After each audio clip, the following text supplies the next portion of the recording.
ჩემდა სამწუხაროდ საქართველოში ყველამ კარგად იცის, რომ ხელისუფლება არის ნაკავი.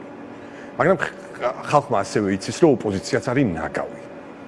და ჩვენ გინდა არჩევნებში წავიდეთ, გინდა ბოიკოტში წავიდეთ. მე ვფიქრობ, რომ არსად არ გაყვება ხალხი არც იმ საქმეში და არც იმ საქმეში ისე, რომ ეს რეჟიმი დამარცხდეს.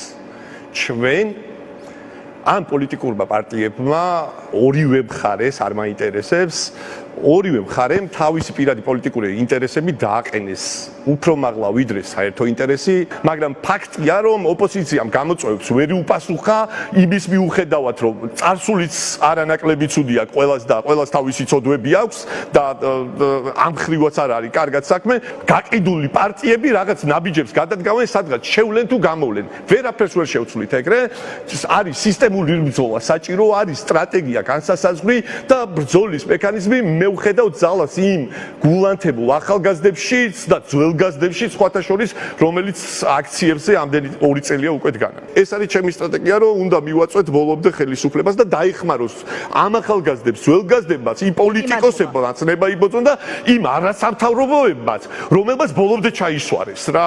და აი ხა ის რა ქვია, USA-ც იმდენი რამე აქვს საქართველოში გაკეთებული, რომ რა ვიცი, აი მე დავდიოდი და ვაკეთებდი ხოლმე სიუჟეტებს სოფელ-სოფელ რა და იმდენი რამე აქვს გაკეთებული და დღეს საქართველოს 40% აგიდებს არასამთავრობოებს და USA-ც და ამ დროს რას აკეთებდა არასამთავრობო ორგანიზაციები ამდენი წლის განმავლობაში? რატო ვერ იმუშავეს ხალხთან? რატო ვერ მიიტანეს?